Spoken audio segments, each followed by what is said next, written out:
Most people think they've got narcissists all figured out. Lies, gaslighting, blame shifting, making you feel like you're losing your mind. Yeah, that stuff's easy to spot. But what no one talks about enough, the real sneaky stuff, the nice things, the sweet words, the compliments, the charm that feels warm and fuzzy but cuts deep when it turns. See, narcissists don't come in guns blazing. That would be too obvious. Instead, they play it cool. They ease in, make you feel special, seen, cared for, even cherished. And here's the kicker, they don't just tear you down by being mean. They do it by being nice. It's all smoke and mirrors. And once you're in, once your emotions are wrapped up in it, that's when they start pulling strings.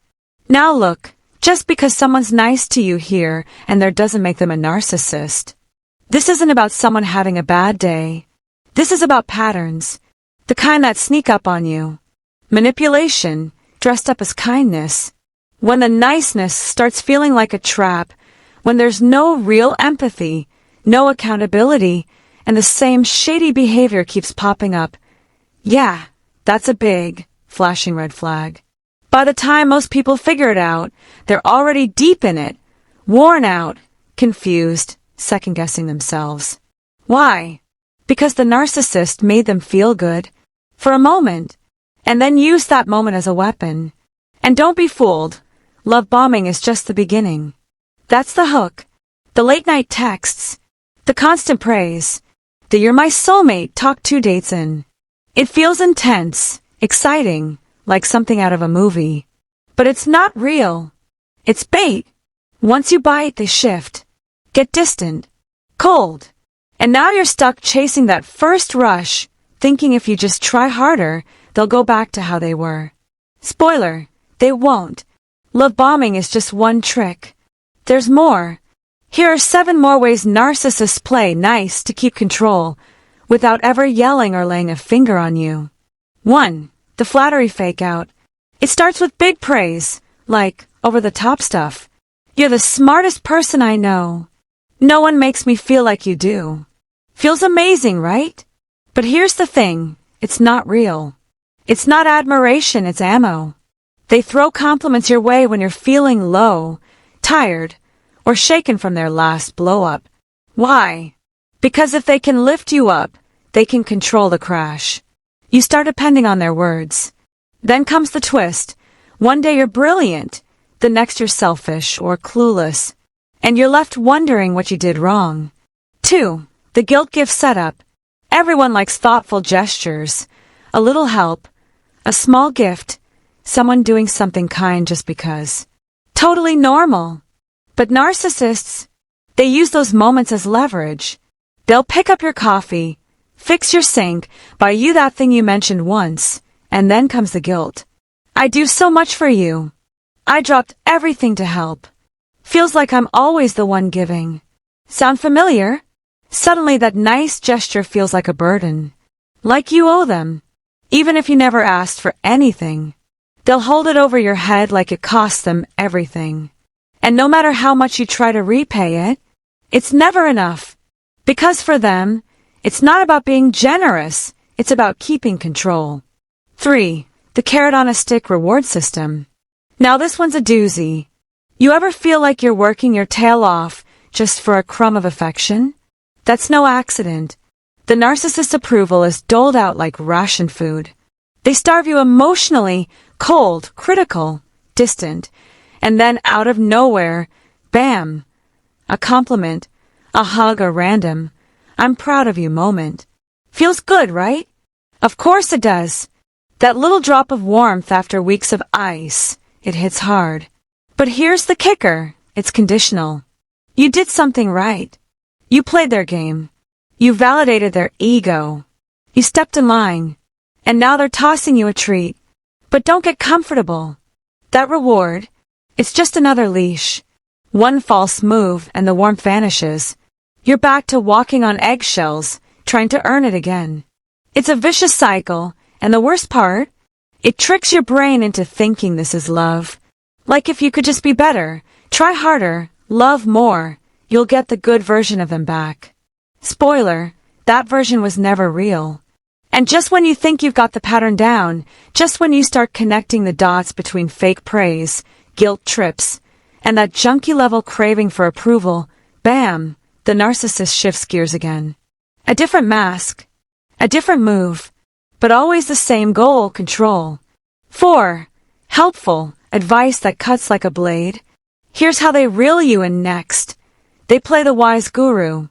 Oh yeah, the narcissist loves being the smart one in the room, the fixer, the guide, the person who just wants to help. Sounds noble, right? But here's the scam, that advice. It's never actually about helping you grow. It's about reminding you that you're broken, and they're the one holding the manual to fix you. You know, if you just stop being so sensitive.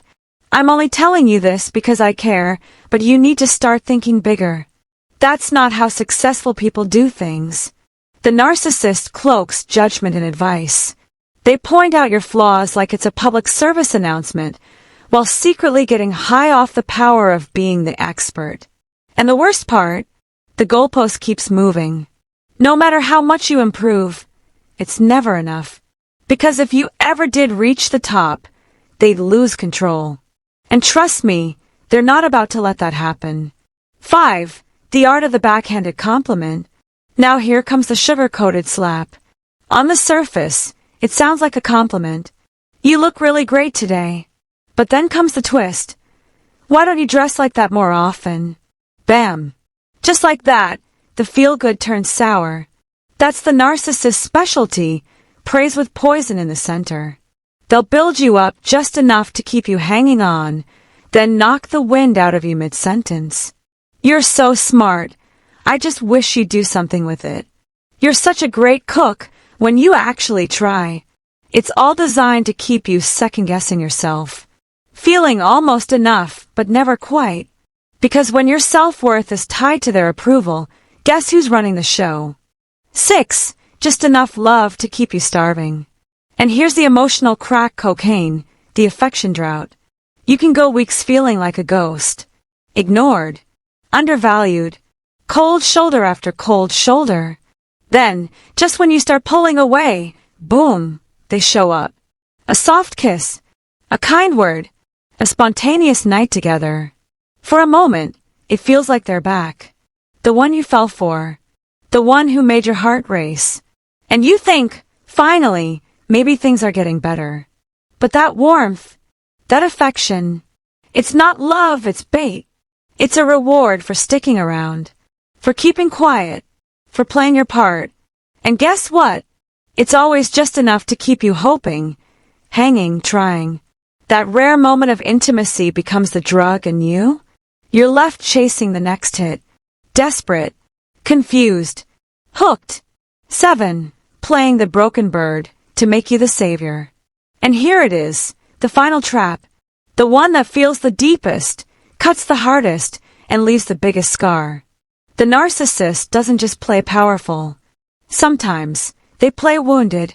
And when they do, it's a performance so convincing, it'll yank your empathy right out of your chest. They'll open up just enough, talk about their rough childhood, their crazy ex, that deep fear nobody understands. And they'll make sure you hear it in that fragile, broken tone. You'll think, wow, they trust me. They've never told anyone this before. And that, right there, is the hook. Now you're not just a partner, you're a rescuer. You're the chosen one, the only one who gets them. And with that, you're locked in, trying to fix, heal, carry, save, giving more and more while getting less and less. But here's what they don't tell you. It's never enough. No matter how much love, patience, or sacrifice you offer, the wound never heals, because they don't want it to. Their pain becomes your full-time job and your own needs. Forget about them. Every time you try to step back, draw a boundary, or breathe for yourself, here comes the guilt. You're abandoning me. You're just like everyone else. I thought you cared. Before you know it, you're drowning in someone else's problems, someone who isn't even trying to swim. And when you finally break, when you run out of energy, when your soul is tired from being their emotional life support system, guess what? you'll see how fast you get labeled the villain. The narcissist doesn't thank you for saving them. They blame you for not being enough. Here's the bottom line. What makes all of this so dangerous is that it feels good at first. That's the trick. The flattery, the help, the rare affection, the faux vulnerability, it all hits the heart in the right places. Until you realize it's not love, it's a leash. You're not in a relationship, you're in a cycle. If any of this hit a little too close to home, if you see yourself in these patterns, don't brush it off. Don't minimize. That confused feeling you can't quite shake, that's your intuition whispering. Listen to it. If this message helped you see something more clearly, hit that like button, drop a comment, and don't forget to subscribe. And if you want to go even deeper into the twisted tactics of a female covert narcissist, click the link above, because this rabbit hole goes way deeper than you think. You deserve peace. You deserve clarity. And you sure as hell deserve freedom.